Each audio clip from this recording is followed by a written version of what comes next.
जय हिंद, नमस्कार। आप सभी का स्वागत है हमारे इस चैनल पे, जहाँ पे सभी प्रतियोगिता परीक्षा से संबंधित तैयारी करवाई जाती है। अभी जो बीपीएससी का जो टीचर वाला एग्जाम होना है, उससे संबंधित मार्केट में जो अभी जो रुक्मिणी प्रकाशन का जो समसामयिकी और ये जीके जीएस का जो क्वेश्चन पेपर अवेलेबल है, तो उसमें जो हम आपको प्रतिदिन क्या करेंगे, बहुत कम कम जो है एक एक करके सेट जो आपको 10 मिनट के अंदर में ही हो जाए, उसे आप देखने का मौका मिलेगा। उसमें रुक्मिणी में जो दिया है, प्रत्येक सेट का आंसर प्रत्येक पेज के नीचे दिया हुआ है, तो उतना ही हम आपको एक वीडियो में करा देंगे, दूसरा वीडियो फिर तुरंत आ जाएगा।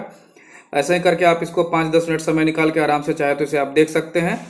तो आपका जो है इसका आज का पहला सवाल देख लेते हैं। इसमें क्या है, देखिए, जब एक ही किस्म के पौधे किसी बड़े स्थान पर बड़े पैमाने पर नियमित रूप से उगाए जाते हैं तो उसे क्या कहते हैं? तो इस प्रश्न का जो सही आंसर हो जाएगा आपको वह है ऑप्शन नंबर बी, उसे फसल कहते हैं। अगला प्रश्न देखेंगे कि राइजोबियम नामक जो जीवाणु है किस फसल के जड़ में पाए जाने वाले ग्रंथियों में उपस्थित होते हैं? तो इस प्रश्न का जो सही आंसर हो जाएगा वह है ऑप्शन नंबर बी, फलीदार फसल में होता है। अगला प्रश्न देखते हैं, ग्रीष्म ऋतु में पाई जाने वाली फसल कौन सी है? तो इस प्रश्न का जो सही आंसर हो जाएगा वह है ऑप्शन नंबर सी, जायद फसल। अगला प्रश्न देखते हैं, कौन सा जंतुओं द्वारा प्राप्त खाद्य पदार्थ है? तो इस प्रश्न का जो सही आंसर है वह है आपका ऑप्शन नंबर बी, शहद है। अगला प्रश्न देखेंगे कि इसमें से जो है कौन सा रेशेदार फसल है? तो इस प्रश्न का जो सही आंसर हो जाएगा वह है ऑप्शन नंबर ई। इसमें दिया गया है कि ये उपर्युक्त में से कोई नहीं, या एक से अधिक इसमें आंसर दिया गया रेशेदार फल के बारे में।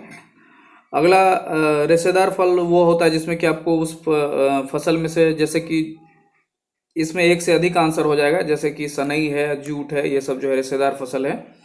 अगला प्रश्न देख लेते हैं, फसल चक्रण से जो है मिट्टी की उर्वरता पर क्या प्रभाव पड़ता है? तो इस प्रश्न का जो सही आंसर है वह है ऑप्शन नंबर ए, बढ़ जाती है। अगला प्रश्न देख लेते हैं, मिट्टी को उलटने पलटने एवं पोला करने की प्रक्रिया क्या कहलाती है? तो इस प्रश्न का जो सही आंसर हो जाएगा वह है ऑप्शन नंबर सी, जुताई कहलाता है।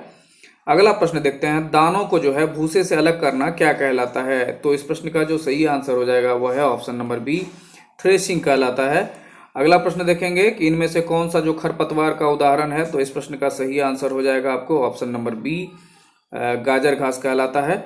अगला प्रश्न देख लेते हैं, इनमें से खरीफ फसल का उदाहरण कौन है? तो इस प्रश्न का जो सही आंसर हो जाएगा वह है ऑप्शन नंबर ई, इनमें से कोई नहीं। इस प्रश्न का जो आंसर है इसमें से कोई नहीं होगा। अगला प्रश्न देख लेते हैं कि फसल से जो है अनाजों को अलग करने की प्रक्रिया को क्या कहा जाता है? तो इस प्रश्न का जो सही आंसर हो जाएगा वह है ऑप्शन नंबर सी, दौनी कहलाता है। अगला प्रश्न देखेंगे, ऋतु के आधार पर निम्नलिखित में से कौन फसल सबसे कम प्रचलित है?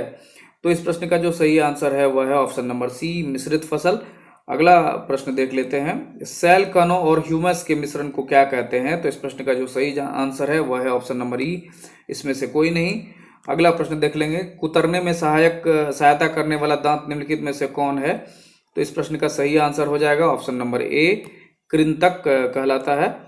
अगला प्रश्न देखेंगे, निम्नलिखित में से कौन फलदार फसल है? तो इस प्रश्न का जो सही आंसर है वह है ऑप्शन नंबर ए, नींबू है। अगला प्रश्न देख लेते हैं, निम्नलिखित विकल्प में से कौन सिंचाई के लिए जल का स्रोत नहीं है? तो इस प्रश्न का सही आंसर वो हो जाएगा ऑप्शन नंबर ए, साइफन। अगला प्रश्न देखेंगे, ये जो है आपका 1 लीटर जल का जिसका तापमान 0 डिग्री सेल्सियस हो तथा 1 लीटर जल जिसका तापमान 40 डिग्री सेल्सियस हो, दोनों को अगर मिला दें तो पूरे जल का जो तापमान कितना हो जाएगा? तो इस प्रश्न का सही आंसर हो जाएगा आपको option number C, 10 degree Celsius से 40 डिग्री सेल्सियस के बीच हो जाएगा। इस प्रश्न का जो आज पेज का आखिरी प्रश्न है, वर्मी कंपोस्ट में क्या प्रयोग में आता है? तो इस प्रश्न का जो सही आंसर हो जाएगा वह है ऑप्शन नंबर सी, केचुआ। तो रुक्मिणी प्रकाशन का जो है ये आपका 1 नंबर का जो आज पेज का है, वॉल्यूम 2 का, इसका प्रश्न समाप्त होता है। आपको प्रत्येक पेज ऐसा ही लाया जाएगा, तो आप इस चैनल पर जुड़े रहें और मिलेंगे आपसे फिर नए वीडियो में, नए पेज में। तब तक के लिए जय हिंद।